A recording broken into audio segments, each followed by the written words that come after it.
আসসালামু আলাইকুম এভরিওয়ান। আজকে রান্না করবো হচ্ছে বেলে মাছ। তো বেলে মাছটা কিভাবে রান্না করি তার ফুল ভিডিও দেখলেই বুঝতে পারবে। ভিডিওটি শুরু করার আগে সবাই প্লিজ একটি লাইক করবেন এবং সাবস্ক্রাইব দিয়ে পাশে থাকবেন।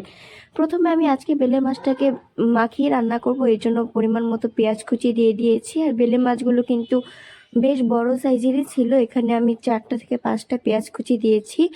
এরপর দিয়েছি 15 থেকে 20টার মতো কাঁচামরিচ কুচি। আমার এখানে 1.5 কেজি বেলে মাছ ছিল। এর মধ্যে আমি 1 চামচ লবণ দিয়ে দিলাম। আপনারা আপনাদের পরিমাণ মতো রান্না করবেন, এইভাবে রান্না করলে কিন্তু খেতে অনেক বেশি মজা হয়। এরপর হলুদের গুঁড়ো দিয়ে দিলাম পরিমাণ মতো। এটাকে আজকে মাখিয়ে রান্না করব। এরপর দিয়ে দিচ্ছি ধনিয়ার গুঁড়ো। আমি সব রকমের মশলা দিয়ে এটাকে মাখিয়ে রান্না করব এবং খেতে কিন্তু অনেক বেশি মজা হয়।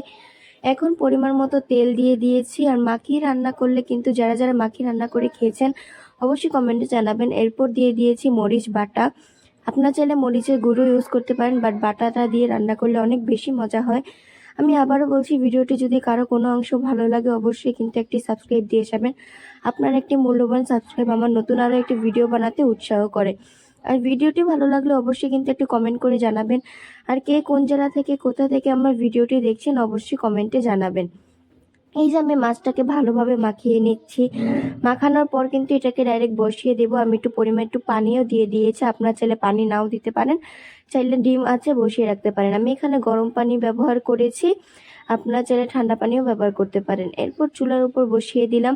আর এই তরকারিটা দিয়ে ভাত খেতে কি যে মজা লেগেছিল তা বলার বাহিরে।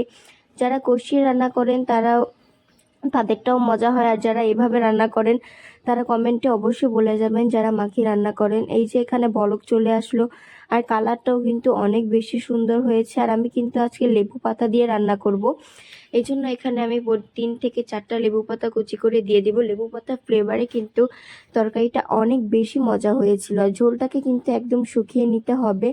রান্না কিন্তু একদম শেষ পর্যায়ে। এই যে আমাদের রান্না শেষ, কত সুন্দর একটা কালার এসেছে। আর এটা খেতে কিন্তু অনেক বেশি মজা হয়েছিল।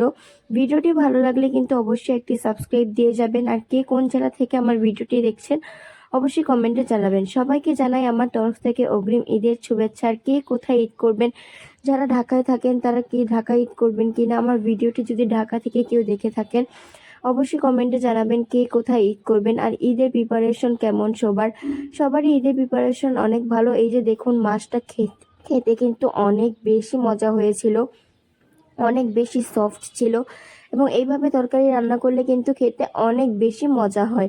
ভিডিওটি ভালো লাগলে, কোনো অংশ ভালো লাগলে অবশ্যই একটি সাবস্ক্রাইব দিবেন। আপনার মূল্যবান সাবস্ক্রাইব নতুন একটি ভিডিও বানাতে উৎসাহ করে।